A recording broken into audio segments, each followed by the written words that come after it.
procedimiento en el mismo expediente en el cual se publica. Pero si lo promueven en un expediente nuevo, también resulta factible. No debemos decirle, eso se tramitará en tu otro expediente.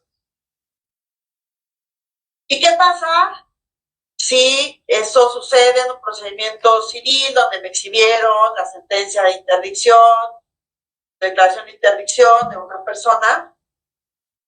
Bueno, tendremos que verificar bajo este modelo de apoyos y salvaguardas el derecho de participación de la persona discapacitada.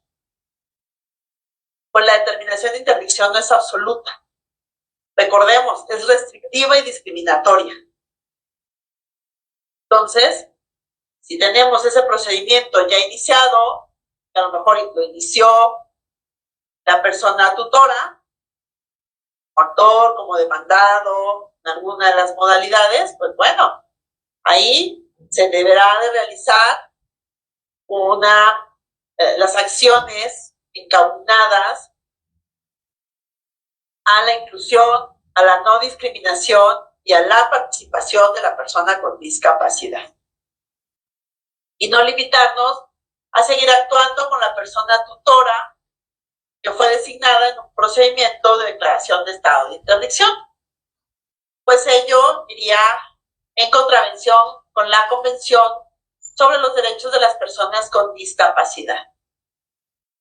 Pero esa sentencia ya es una cosa juzgada y así está. Y sí, se dictó en el momento en el que ello era factible. Y no por ello vamos a hacer a un lado el derecho de la persona con discapacidad a expresarse, a poder designarnos a una persona distinta como apoyo a la que fue designada como tutora en aquel procedimiento de interdicción.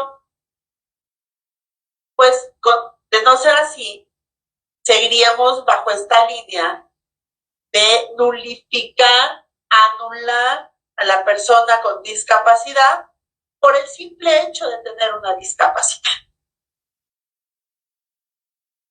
Así, esa visión ya no es permitible en estos momentos.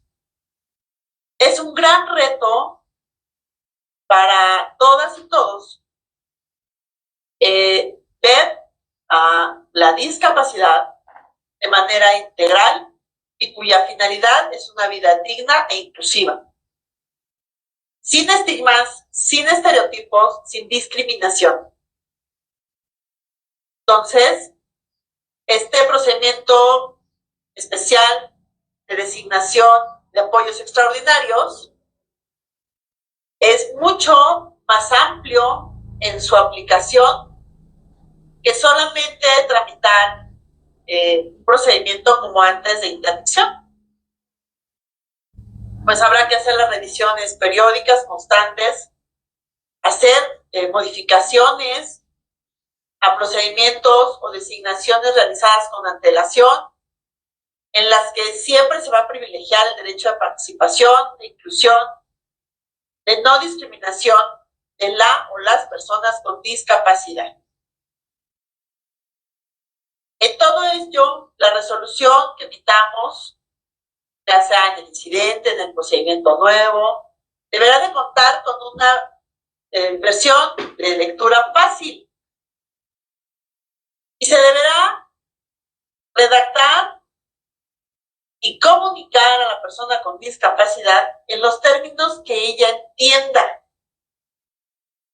Por ejemplo, si hay una persona que utiliza un código especial o una aplicación especial, pues la sentencia en la versión de lectura fácil deberá de transmitirse y redactarse bajo este tipo de aplicaciones o plataformas o códigos que se hayan generado a favor de la persona con discapacidad y puedan tener conocimiento. No nada más basta con establecerles un lenguaje sencillo o pictográficamente, sino que de ser necesario se puedan buscar los mecanismos para que dicha persona pueda tener conocimiento y acceso a la resolución que emitamos. Lo más sencillo que podemos ver es que se emiten, por ejemplo, o que se haga la traducción a un sistema braille, o que se le haga del conocimiento a la persona a través de la lengua de señas mexicana. Pero tenemos que ir más allá. Si es una persona que tiene una aplicación digital, porque así en su escuela o en lugar en donde se capacita, ha aprendido ese lenguaje o esa medio de comunicación, pues deberemos de tener la certeza de que se le transmita de esa manera. También deberemos de precisarle en un lenguaje totalmente sencillo que en todo momento podrá acudir ante nosotros a solicitar estas modificaciones, designar o solicitar nuevos apoyos. ¿Nos salvamos? Ya ven que este procedimiento está generando que tengamos una visión mucho más amplia sobre nuestro actuar cotidiano y no limitarnos solamente al ejercicio de una acción propiamente dicha o a un procedimiento de inicio y conclusión finito.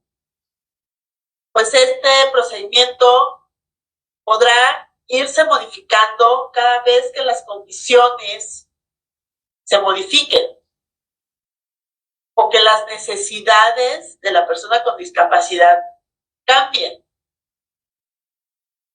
Poder visualizar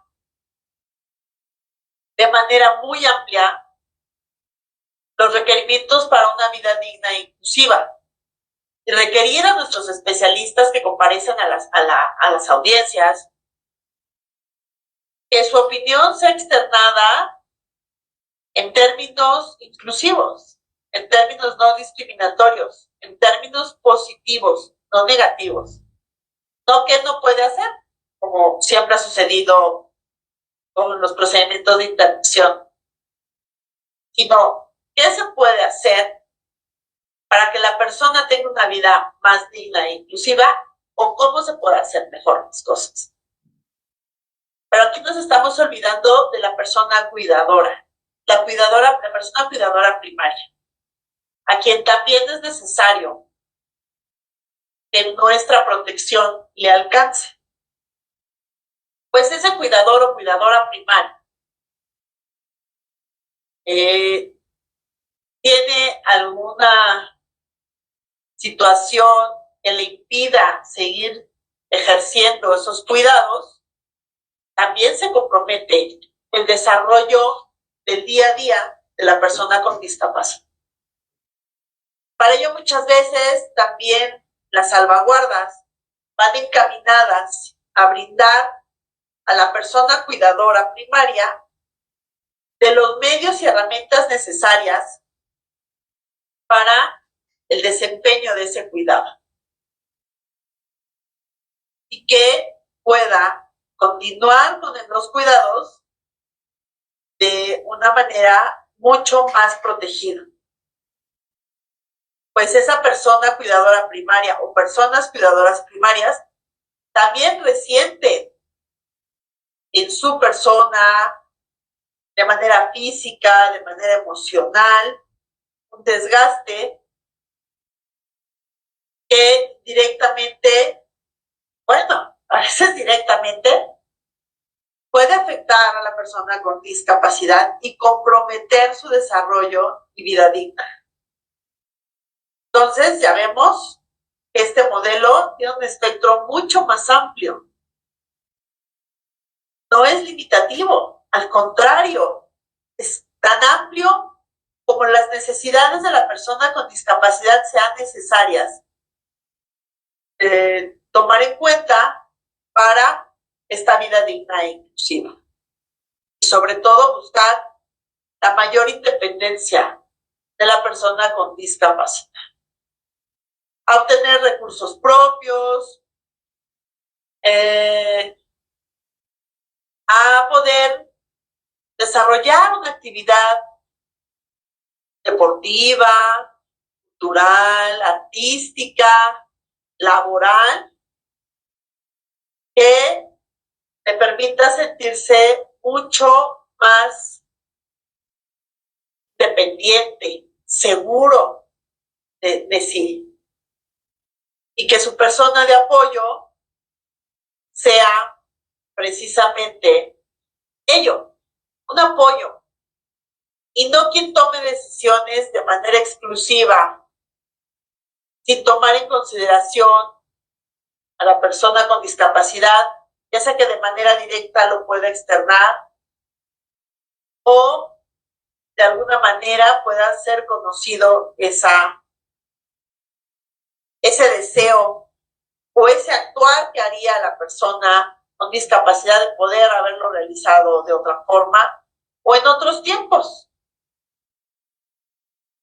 Todos estamos sujetos a tener un accidente, ya sea de tránsito o médico, de salud, que nos genere una discapacidad. Por eso es que hay que ser muy sensibles en este tema y verlo de una forma muy integral y con una visión muy marcada de derechos humanos. Apartarnos de ese modelo médico, de ese modelo de la interdicción, que era y sigue siendo totalmente restrictivo. Como vemos y como tenemos aquí, pues hay muchas cosas que se tienen que hacer. No es un procedimiento que haya una audiencia y concluimos, ¿no? De ser necesario, se deberá de considerar muchas acciones. Como les refería, a lo mejor entrevistarse con aquellas personas que fueron compañeras o compañeros de trabajo, amigos cercanos, que nos pudieran dar esa visión de lo que él o ella quería para tal situación en particular. La intervención de especialistas en materia de trabajo social, en materia de lenguaje, no solo psiquiatras.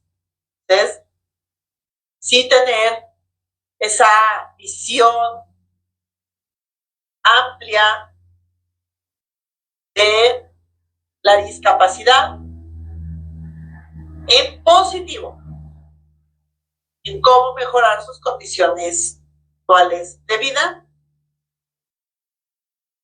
y su cotidianidad, no solo de salud, sino de integración a la sociedad, de preparación, tanto académica como de algún oficio, algún arte, y buscar su independencia en la medida que la discapacidad que presenta lo permita. Así, pues bueno, podemos ver que nuestro procedimiento podría verse muy pequeño, pero estos tres rubros nos llevan a muchas acciones, inclusive de oficio, aunque no nos los pidan. Y también si nadie nos hace mención de alguna situación que implique que la persona tiene alguna discapacidad, pero nosotros de las pruebas, de los documentos, advertimos esa necesidad, debemos de actuar también de manera oficiosa. Pues de no hacerlo así, se vulneraría el derecho de la persona con discapacidad en su derecho a una defensa adecuada, a un acceso a la justicia de manera integral.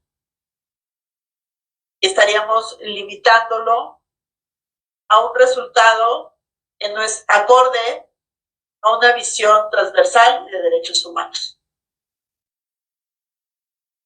Estas tres columnas son sumamente importantes y sumamente abiertas. Sobre todo, al momento de emitir nuestra resolución, tenemos que ser muy puntuales en los alcances de ello, no dejarlo de manera perpetua, pero sino establecer claramente las obligaciones, las responsabilidades, el tiempo que van a tener en su actuar. Y eso lo vemos perfectamente reflejado en el artículo 449 del Código Nacional, que nos habla que en la resolución se establecerá la temporalidad, alcances y responsabilidades de la persona designada como apoyo, así como las salvaguardias e informes de la autoridad administrativa competente para que, en su caso, sean necesarias. Y así, la designación judicial de apoyo, como lo referimos, no puede ser para actos personales. Y el artículo 450 del Código Nacional, que nos habla que la persona judicialmente designada como apoyo tendrá la encomienda de realizar su mandato de acuerdo con la mejor interpretación posible de lo que fuera la voluntad y preferencia de la persona, de conformidad con las fuentes conocidas de información que resulten pertinentes, incluida la trayectoria de vida de la persona, sus valores, tradiciones, creencias, previas manifestaciones de voluntad y preferencias en otros contextos. La información con la que cuenten personas de confianza y tecnologías presentes o futuras. La persona designada judicialmente como apoyo está obligada a hacer esfuerzos constantes dentro de sus posibilidades durante su encargo para conocer la voluntad y preferencias de la persona apoyada. Ya ven, de este artículo podemos advertir claramente esto que les refería. Poder conocer a la persona, sus deseos de la persona con discapacidad a través de su mejor amigo, de sus compañeros de trabajo. Nos habla aquí de las preferencias en otros contextos, información con la que se cuenten personas de confianza y tecnologías presentes y futuras. En un mundo de redes sociales, pues seguramente ahí podríamos obtener información de cuál era tu deseo, cuál podría ser su deseo o voluntad de la persona con discapacidad. Y atender a ello. O sea, la persona de apoyo no actúa sola. Debe de actuar en un margen muy amplio del conocimiento de la voluntad de la persona con discapacidad.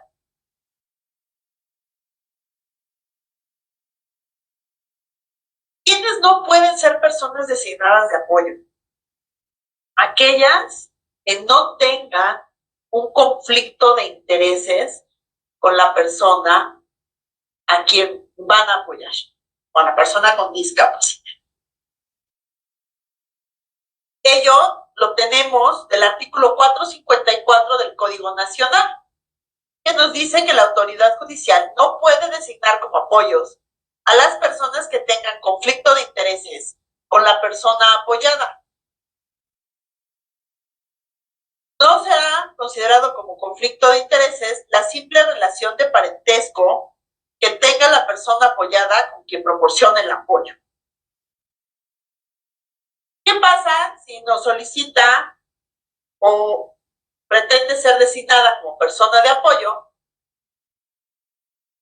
alguien que ha demandado judicialmente a la persona apoyada? Por supuesto que no podría ser su persona de apoyo. O que fue sancionada por la comisión de algún delito, o que en materia familiar se determinó que ejercía violencia familiar sobre la persona apoyada. No podrá ser designada una persona como persona de apoyo. Y esto también nos da pie a que una persona de apoyo puede o no puede ser familiar directo de la persona apoyada. Puede ser alguien de quien tenga una relación o vínculo cercano que no sea su familiar. Pues precisamente se atenderá a ese deseo y a esa voluntad de la persona cuyo apoyo se va a designar. Para tener más claro lo del conflicto de intereses, el artículo 455 del Código Nacional nos señala que se entiende que existe conflicto de intereses cuando la situación laboral, personal, profesional, familiar o de negocios pudieran llegar a afectar el desempeño de las decisiones imparciales y objetivas de su función de apoyo. Todo esto resulta sumamente importante, pues precisamente esa es la restricción para que una persona sea designada como persona de apoyo. ¿Y aplicará las salvaguardas? También. Porque a final de cuentas, el modelo integral de desarrollo de apoyos y salvaguardas, la designación de apoyos y salvaguardas, pues va encaminado precisamente a evitar que cualquiera de las personas que sean designadas, ya sea como apoyos o salvaguardas, puedan actuar en contra de los intereses y la voluntad de la persona con discapacidad que requiere un apoyo extraordinario.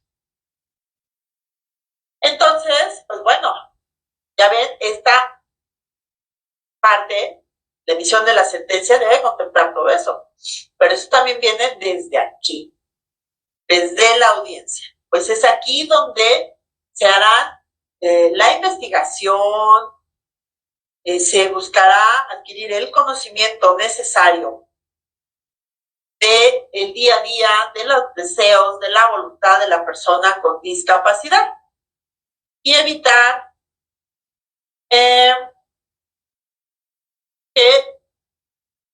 la designación pudiera ser contraria a estos dos artículos. Las revisiones periódicas,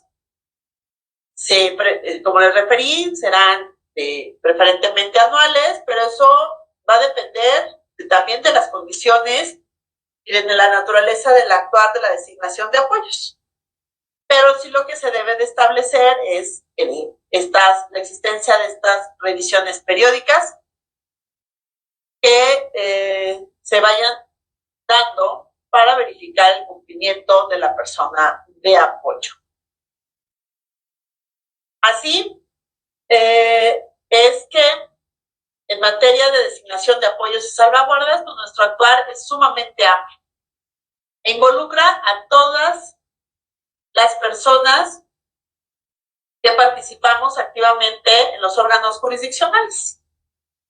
No solo a las personas juzgadoras, sino a todos y cada uno de los que participamos en el actuar jurisdiccional, así como de las personas que como asesores jurídicos, abogados patronos o personas designadas en representación van a actuar bajo esta visión también de discapacidad.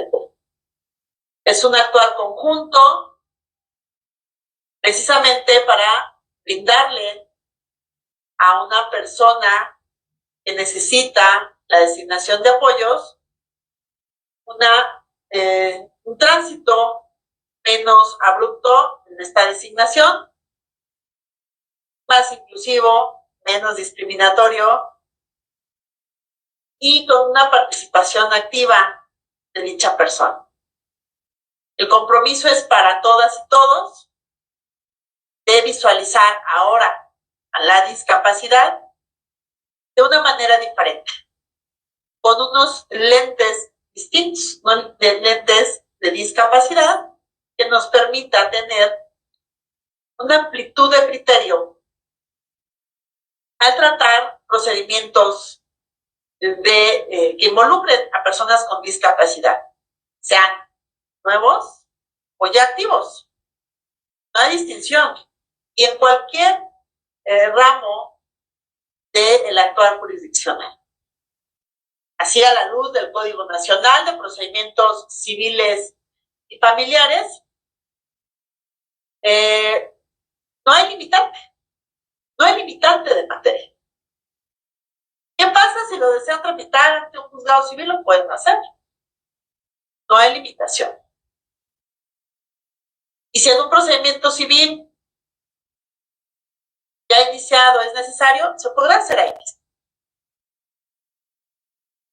Le damos esta competencia a los juzgados familiares por esta vinculación que tenemos mucho más activa, pero ello no es limitante.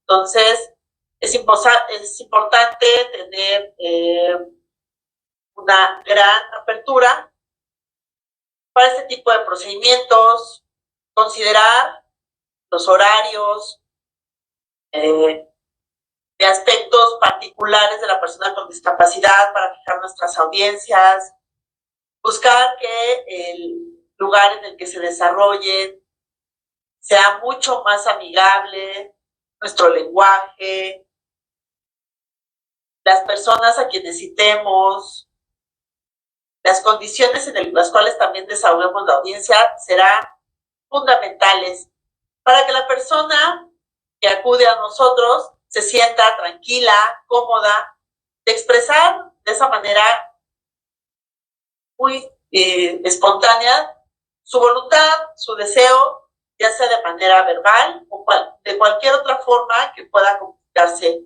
con nosotros. Si no hay esa opción, pues bueno, esta búsqueda y este esfuerzo real y constante de poder conocer la voluntad de la persona con discapacidad.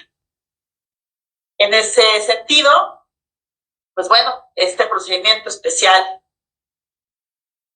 de designación de apoyos o esta designación extraordinaria de apoyos, como así se ha manejado en el código, viene a ser un aspecto sumamente novedoso y sumamente importante para que todos y todas aquellas personas que estamos involucradas con brindar esta vida inclusiva y digna a una persona con discapacidad, ya sea desde órganos jurisdiccionales o desde la participación activa de las y los abogados, conozcamos y seamos muy empáticos para el trabajo de este procedimiento.